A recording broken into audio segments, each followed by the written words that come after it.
Back in 2015, Rebellion released Zombie Army Trilogy, a spin-off from the Sniper Elite series with a focus on the infamous COD Zombies style cooperative undead slaying, but with a more level-based narrative trapping.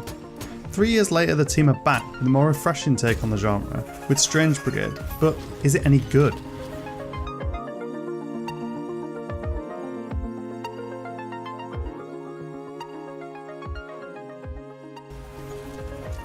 Set in 1930s Egypt, you and up to 3 other players are tasked with taking down hordes of undead, mythical creatures and beasts in a battle against the magical witch queen Sateki.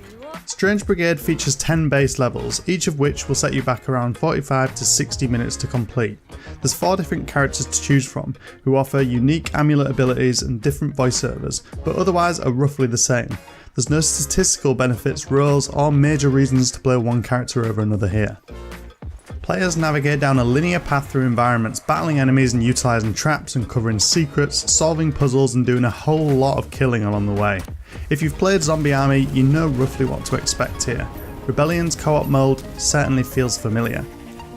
There's a number of era-appropriate weapons on offer, which you select before jumping into a game or throughout your time in the level at various restock points. Limited use power weapons can be found in the world via chests for a small in-game fee, and further weapons can be unlocked with gold coins throughout your playtime. You'll also come across runes from various hidden chests in each level which can be socketed onto your weapons and provide bonuses such as lifesteal, fire damage and more. If you uncover enough of a level's hidden relics and complete a full set, you'll unlock a skill point as a reward. With these skill points you can then spend that on new charged amulet abilities. Each of the characters has a few different amulet abilities on offer.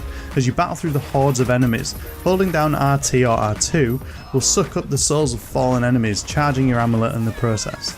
Once fully charged, you can unleash unique abilities such as a freeze blast, a plague of locusts, damaging tether beam and a bunch more. Unfortunately though, this is about the extent of Strange Brigade's progression. Each of the levels are filled with puzzles and attempt to try and break up the action. These puzzles tend to be fairly straightforward. It was rare that I actually struggled with any during my playthrough outside of the odd 1 or 2. Whilst they are a welcome touch and certainly help double down on the treasure-filled tomb raiding aesthetic of the game, it feels like Rebellion played it a little too safe. Almost all of the puzzles involve just shooting something, rather than any kind of interesting gameplay mechanics. It just ends up feeling a little too ham-fisted. Aesthetically, however, the game looks great. There's some really nice lighting and environments on show here, which are a treat to take in, particularly when played with HDR enabled. Image quality is sharp on the X version, which I tested, running at 1800p on the X and 1440p on the Pro. Popular culture is heavily at play here, with the game nicely doubling down on the slightly cheesy 1930s aesthetic. There's a bunch of little aesthetic, stylistic touches that give off a campy old school vibe, from text streaking across the screen when a new enemy appears to the game's narrator. It's never laugh out loud, but it is sure to put a smile on your face. That said, sadly Strange Brigade feels like a real missed opportunity in the gameplay department. Rebellion have just played things too safe here, only slightly progressing from their enjoyable but underwhelming time with the Zombie Army trilogy. While Strange Brigade has evidently given them more creative freedom with the environments and aesthetic style, the gameplay just remains too familiar. The game's story is a largely forgettable backdrop to the cooperative horde slaying focus. Your only real dose of narrative is provided by the highly skippable intro reel at the beginning of each level, setting up the Strange Brigade's adventures. Each of the 4 members of the Strange Brigade are also just as forgettable. Throughout your adventures they'll make various quips after battles, but they serve as little more than a skins for the player to embody. There's definitely no Bill or Ellis here. Pills here! This certainly isn't helped by the fact that the game's characters barely gel with one another from a gameplay perspective. Whilst the game's certainly more enjoyable in co-op, there's no roles or major synergy here, simply extra bullets to destroy the hordes of enemies. It feels like a real missed opportunity, especially with the game's amulet abilities, most of which just cause damage in some form or another. Sure, you can be loosely combined, but it never really feels like it's done by design. The game's gunplay itself doesn't feel as tight as it should either. For a game that's basically all about shooting things, I was hoping for better here. Many of the game's weapons aren't particularly fun to shoot, with some feeling and sounding a little bit like pea shooters. Whilst the occasional powered up prototype weapons do remedy this somewhat, it's a shame that more of the base weapons weren't more enjoyable too.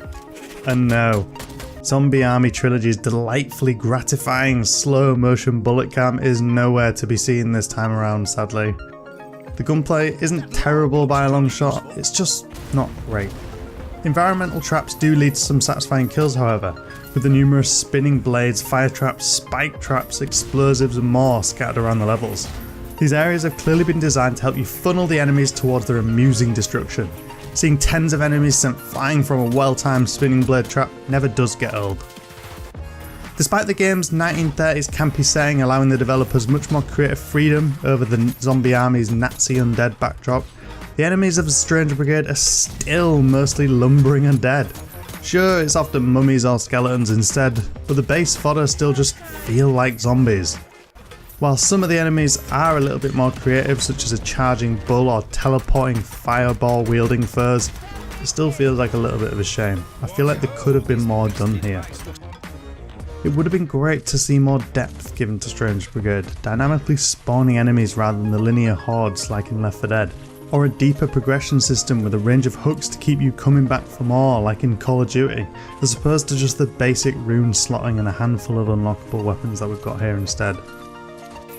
The game's Horde mode provides Strange Brigade's take on the basic COD Zombies formula. Survive against waves of enemies starting with a pistol, purchase stronger weapons, unlock new areas as you progress, etc. Score Attack mode drops you into a short linear areas from the campaign with numerous bonus objectives and asks you to rack up kills quickly and stylishly as possible. Both of these modes are certainly fun, especially Horde mode when played with other players, but outside of reaching higher scores it offers little to keep you coming back for more. Strange Brigade is just that, a missed opportunity. On the back of the team's previous titles, the game feels like it's got 1 foot forward in the aesthetic department and 1 foot stuck in the last generation from a gameplay perspective. It just doesn't feel like things have progressed enough here. Zombie Army Trilogy felt like it could have provided a decent base to build upon. The world could always use more great co-op shooters after all. Alas, Strange Brigade doesn't feel like the team took enough risks. There's just so much more that could have been done here and it wasn't, and instead it's just a downright shame. Strange Brigade provides a cooperative campy romp for players looking to blast their way through some Egyptian tombs. Whilst there is fun to be had here across the game's 3 modes, particularly when played with others, unfortunately a terribly weak story, banal characters and average gunplay and minimal progression just let the game down. It feels like Strange Brigade could have been so much more. Instead, it's simply just a decent but largely forgettable co-op shooter.